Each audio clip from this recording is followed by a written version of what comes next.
Welcome to Chapter 17. This is Concepts of Care for Patients with Allergy and Immunity Conditions. Our main focus on this chapter is really going to be on HIV. The priority concepts in this chapter include immunity and inflammation. Let's talk about HIV. So, the actual name for HIV is human immunodeficiency virus, and it causes infection, a disease that progresses along a continuum. HIV enters CD4 T cells, which causes it to stop being an active immune system cell, and it will turn it into a virus factory. Gradually, CD4 cell counts fall while your viral numbers, also known as a viral load, is going to rise, and that is going to weaken the immune system. HIV has 3 stages: the acute, chronic, and AIDS stages. In stage 1, this is the acute HIV infection. It begins with the onset of acute infection responses after an initial infection by a virus. Symptoms will usually appear after 4 weeks from the first exposure. Symptoms include a fever, sore throat, rash, night sweats, chills, headache, and muscle aches. It may present like the flu, so it might go undiagnosed. Viral numbers in the bloodstream and genital tract are very high in this phase, meaning that sexual transmission is possible. In stage 2, this is going to be our chronic HIV infection. Most adults seek care and are diagnosed during stage 2. Adequate drug therapy can suppress the virus to undetectable levels. HIV viral load tests can be performed during this stage.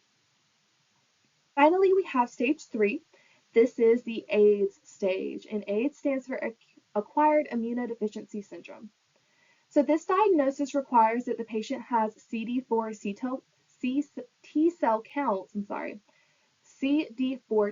counts of less than 200, or certain opportunistic infections.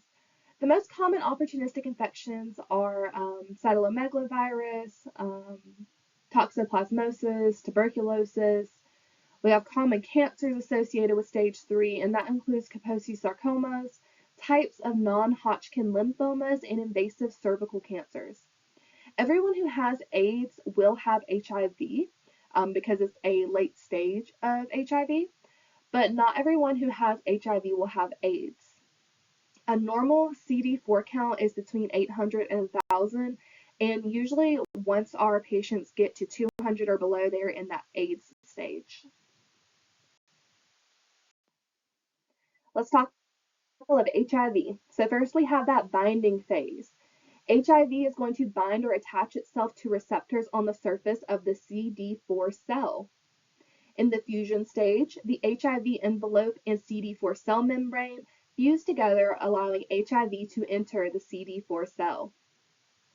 During the reverse transcription stage, HIV releases and uses reverse transcriptase. This is an HIV enzyme, and it's going to use that to convert HIV RNA into HIV DNA.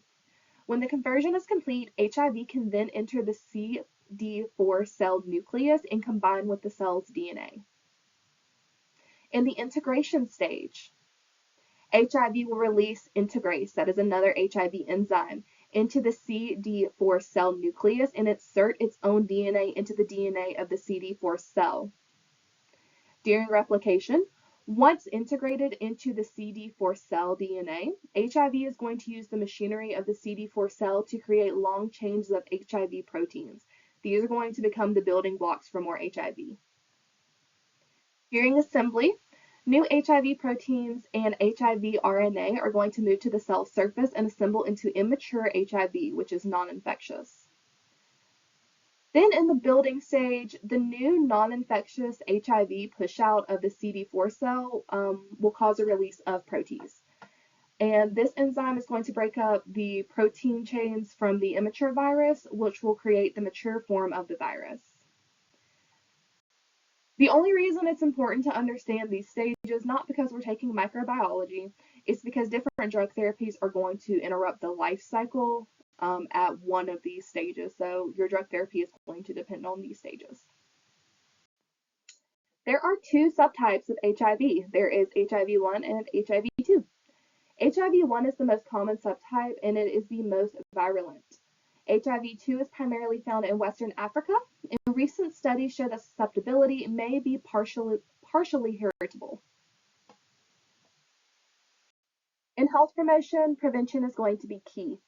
Educate that HIV is found in all body fluids of affected patients, so direct exposure to another person's fluid increases the risk of transmission.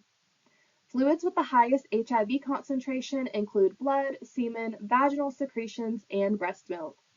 This can be transmitted 3 ways: sexually, parenterally, and perinatally. For sexual transmission, this includes genital, anal, or oral sexual contact with exposure of mucous membranes to the infected semen or vaginal secretions. Abstinence or mutual monogamy with a non-infected partner is the only method of prevention by sexual contact. Sexual contact where infected semen comes into contact with mucous membranes or broken skin is the riskiest for sexual transmission of HIV. Anal intercourse has the highest risk of transmission.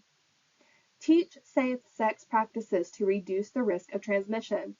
Make sure the patient knows to use a new condom for each intercourse encounter, apply water-based lubricant to prevent tears in the mucous membranes, place a latex barrier to engage in oral sex, and use latex gloves when finger or hand may make contact with the vagina or rectum. For parenteral nutrition, this is most common through sharing needles to inject drugs intravenously. Provide your patient with resources for clean needle programs. There are restrictions on blood donations. We do screen blood donations due to previous incidences.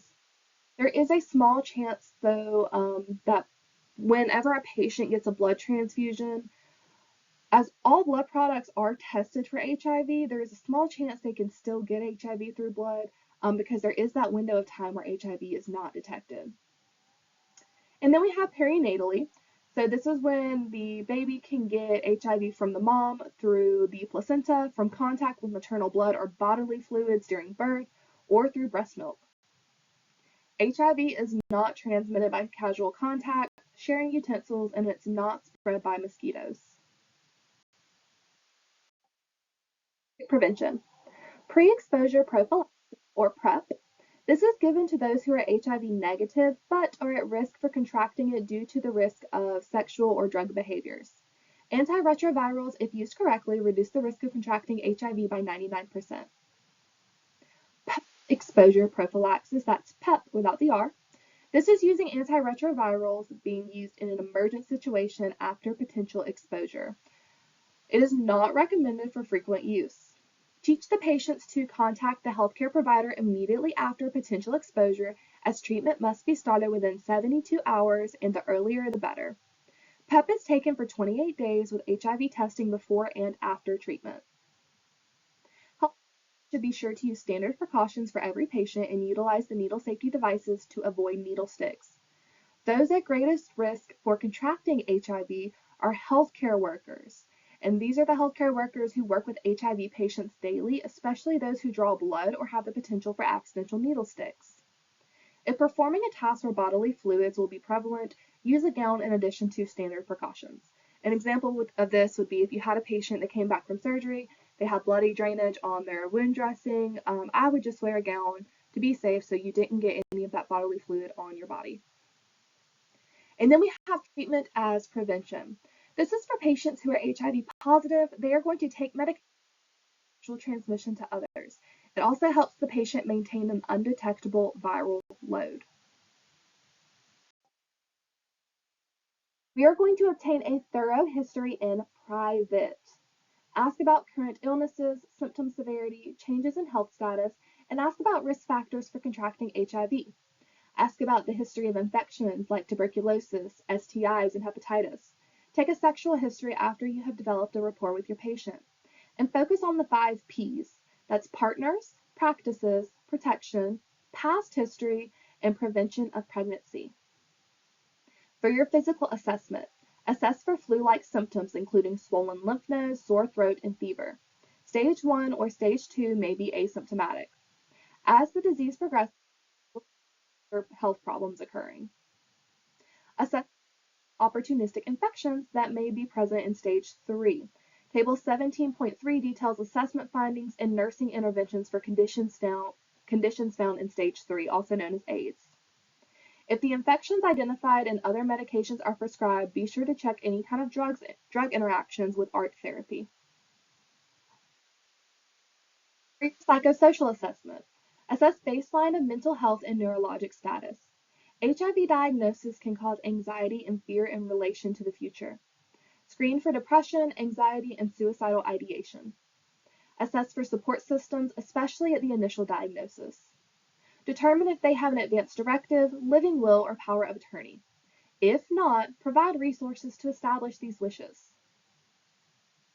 In your lab assessment, as we have talked about, there is a 3-week seroconversion window after exposure that may cause false negatives.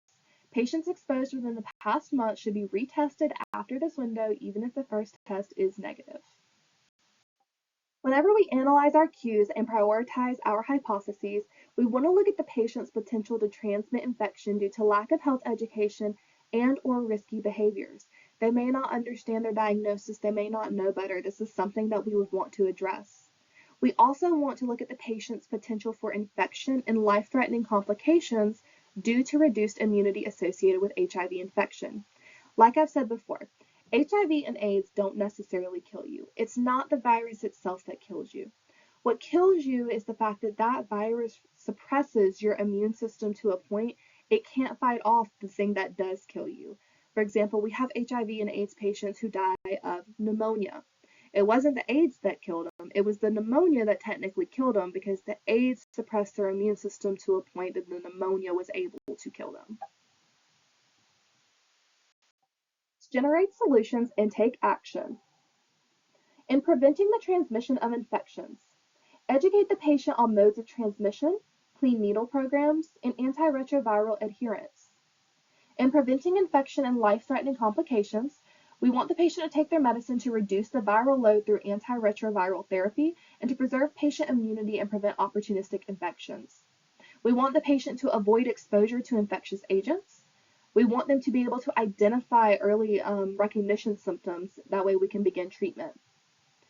Recognize that patients with leukopenia, that is low white blood cells, may not amount to traditional responses of infection and be prepared to treat low-grade fevers. For hospitalized patients, we are going to do a CBC, an absolute neutrophil count. We're going to do vital signs every 4 hours. We are going to assess the mouth for lesions or mucous membrane breakdown.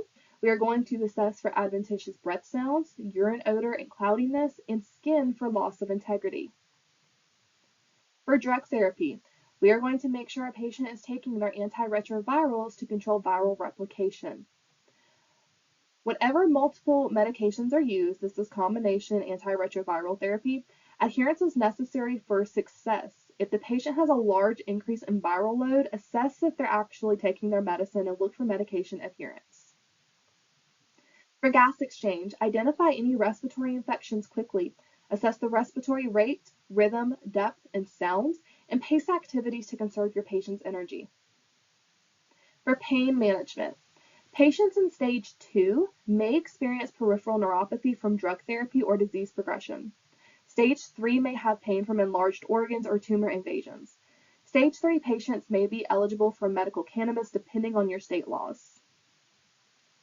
For nutrition enhancement, stage 3 patients can experience nausea, vomiting, anorexia, difficulty swallowing, and decreased GI absorption. These, especially with diarrhea and vomiting, can result in malnutrition and AIDS wasting syndrome. Determine contributing factors and treat. For example, mouth ulcers cause painful eating, so treat the mouth ulcers to increase nutrition. Consult a registered dietitian if necessary. An effective therapy here would be demonstrated by weight gain. For managing diarrhea, prescribe antidiarrheals, assess the perineum, and keep the area clean and dry. Consult with wound care if necessary, and combat dehydration with IV fluids if necessary. In preserving skin integrity, Kaposi sarcoma can cause impaired tissue integrity. Treat it with antiretrovirals, chemotherapy, and radiation. Provide pain control and comfort measures. For those with shingles or chickenpox, keep the area clean and dry and provide analgesics. For complementary and integrative therapies, vitamins, herbals, supplements, or homeopathic agents can be used, but make sure that you are checking drug interactions before you give these. Patient and transition management.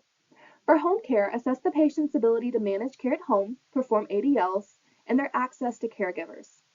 For self-management education, educate on the modes of transmission and infection prevention, encourage self-care, including hygiene, proper nutrition, balanced rest and exercise, skin care, mouth care, and consistent adherence to medication regimen. Always maintain those follow-up appointments. And for our healthcare resources, provide resources to support systems like Meals on Wheels, mental health support, and respite care. And lastly, we are going to evaluate our outcomes. So these are HIV treatment desired outcomes, and those include refraining from spreading the HIV virus to others, avoiding acute infections, and avoiding the development of opportunistic infections. That is a wrap up for HIV. If you have any questions, please make sure to reach out to myself or whoever your instructor is, and good luck on your test for this module.